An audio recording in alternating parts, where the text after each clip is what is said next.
Durand কাপের এই মরশুমের আসর কিন্তু জমে উঠেছে।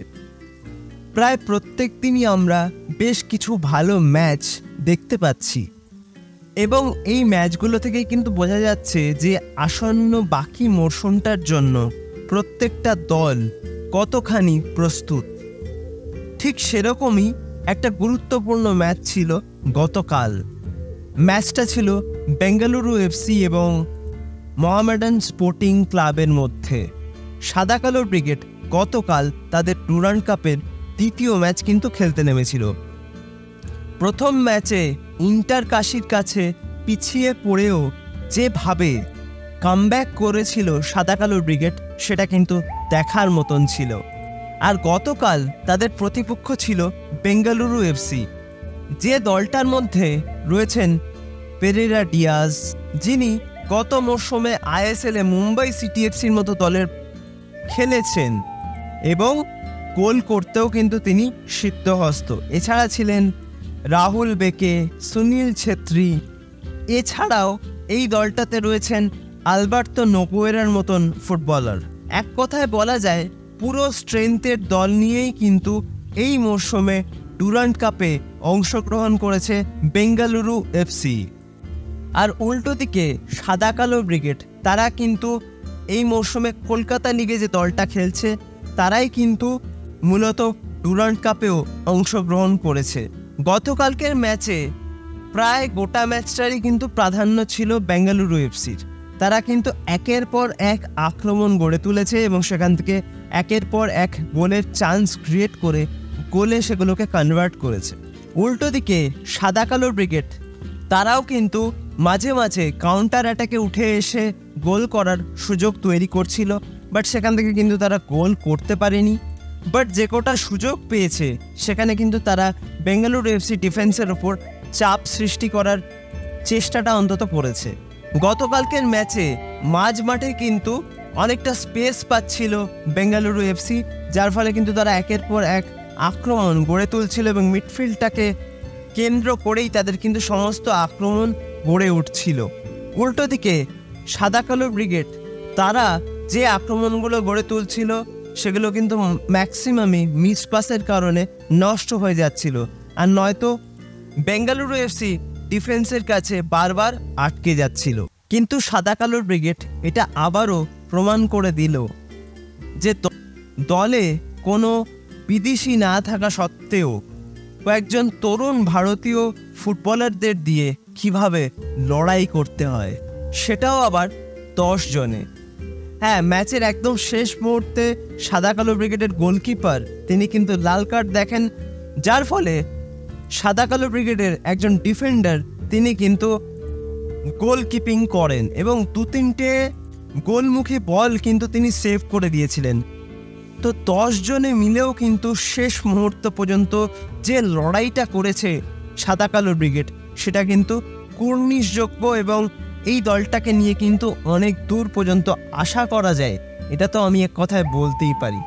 যেখানে একটা সময় বেঙ্গালুরু এফসি 3 গোলে এগিয়ে ছিল এবং মনে হচ্ছিল যে হয়তো গোল সংখ্যা আরও বাড়তে পারে, আরও বেশি গোলে জিততে পারে বেঙ্গালুরু এফসি, ঠিক সেই মুহূর্তে যেভাবে লাস্ট কয়েকটা মিনিট 10 থেকে 12 মিনিটের একটা ছোট্ট স্পেনে যেভাবে আক্রমণ তুলে আনছিল সাদা কালো ব্রিগেড এবং সেখান থেকে প্রথমে ইসরাফিল দেওয়ান কিন্তু কলকাতা লিগেও ভালো খেলছে, একের পর এক ম্যাচে কিন্তু তার গোল রয়েছে। এবার কিন্তু ডুরান্ট কাপেও তিনি গোল করলেন এবং প্লেয়ারটা কিন্তু যত দিন যাচ্ছে তত আরও ভালো ফুটবল খেলছে। তো আগামী দিনে কিন্তু এই প্লেয়ারটার দিকে অবশ্যই নজর থাকবে। ম্যাচের একদম ইনজুরি টাইমে মোহিতোষ রয় যে গোলটা করলেন, ওই ধরনের গোল করা কিন্তু অনেক ফুটবলারের কাছেই স্বপ্ন থাকে। বিদেশি ফুটবলেও কিন্তু এই ধরনের গোল খুব কম দেখা যায়। যেভাবে অত দূর থেকে একটা নিখুঁত শট তিনি মারলেন এবং বলটা কিন্তু জাস্ট সুইং করতে করতে সেকেন্ড পোস্ট দিয়ে গোলে ঢুকে গেল, মানে গোলকিপারের ওখানে কিচ্ছু করার ছিল না, দাঁড়িয়ে দাঁড়িয়ে দেখা ছাড়া। আউটস্ট্যান্ডিং একটা গোল এবং এই ধরনের গোল দেখতে পাওয়াটাও কিন্তু একটা ভাগ্যের ব্যাপার। যতবারই এই গোলটা দেখছি একবারও কিন্তু পুরনো হচ্ছে না, মানে চোখ ধাঁধানো একটা পারফরমেন্স, একটা গোটা ফুল স্ট্রেংথ টিমের সামনে যেভাবে কয়েকজন তরুণ ফুটবলার বুক চিতিয়ে লড়াই করলেন শেষ মুহূর্ত পর্যন্ত, সেটা কিন্তু কুর্নিশ করার মতন। এবং আসন্ন গোটা মরশুমে সাদা কালো ব্রিগেড যে প্রত্যেকটা দলের কাছেই একটা কঠিন প্রতিপক্ষ হয়ে উঠবে, সেটাও কিন্তু বলতে আর কোনো দ্বিধা নেই। কালকে যেভাবে তারা পারফরমেন্স করেছে, সেখানে কিন্তু তাদেরকে নিয়ে নতুন করে আশার সঞ্চার হচ্ছে ভারতীয় ফুটবল মহলে। এবং আমার তো মনে হয় লাস্ট মোমেন্টে লাস্ট 10-15 মিনিট যেভাবে তারা লড়াই করেছে, সেই লড়াইটা যদি প্রথম থেকে রাখতে পারতো বা প্রথম থেকে, তাহলে কিন্তু কালকের ম্যাচে খেলার ফলাফল অন্যরকম হতেই পারত এবং খেলার ফলাফল কিন্তু অন্য দিকেও যেতে পারত। এক কথায় বলতে গেলে একটা আউটস্ট্যান্ডিং ম্যাচ দেখলাম গতকাল, এবং সাদা কালো ব্রিগেডের এই লড়াকু মনোভাবে কিন্তু তাদেরকে অনেক দূর এগিয়ে নিয়ে যাবে বলে আমি অন্তত মনে করি। আর তারা যে সমস্ত বিদেশি প্লেয়ারদের সাইন করিয়েছে, তারা যদি এই দলে যোগ দেয়, সেক্ষেত্রে এই দলটার ভারসাম্য কিন্তু আরও উন্নত হবে এবং এই ধরনের কোয়ালিটিফুল ভারতীয় ফুটবলারদের পাশাপাশি সেই সমস্ত বিদেশিরাও কিন্তু একসঙ্গে এই দলটাকে একটা অন্য উচ্চতায় অবশ্যই নিয়ে যাবে। আর সেটা দেখতে গেলে কিন্তু আমাদের বাকি মরশুমটা চোখ রাখতে হবে সাদা কালো ব্রিগেডের উপর। প্রথম হাফে যতটা এক পেশে খেলা হয়েছিল, দ্বিতীয়ার্ধে কিন্তু একদম খেলাটা 180 ডিগ্রি ঘুরিয়ে দিয়েছিল সাদা কালো ব্রিগেড। আরেকটু হাতে বেশি সময় থাকলে হয়তো কালকের ম্যাচের ফলাফল, পরবর্তী ম্যাচগুলোতেও যদি এরকম পারফরমেন্স থাকে, তবে কিন্তু সাদা কালো ব্রিগেড যে কোনো দলের কাছে একটা কঠিন প্রতিপক্ষ হয়ে দাঁড়াবে। তো গতকালকের ম্যাচটা তোমরা যারা যারা দেখেছো, তোমাদের কেমন লেগেছে অবশ্যই আমাকে কমেন্ট করে জানিও। আর ভিডিওটা ভালো লাগলে লাইক, কমেন্ট, শেয়ার এবং সাবস্ক্রাইব অবশ্যই করে দিও।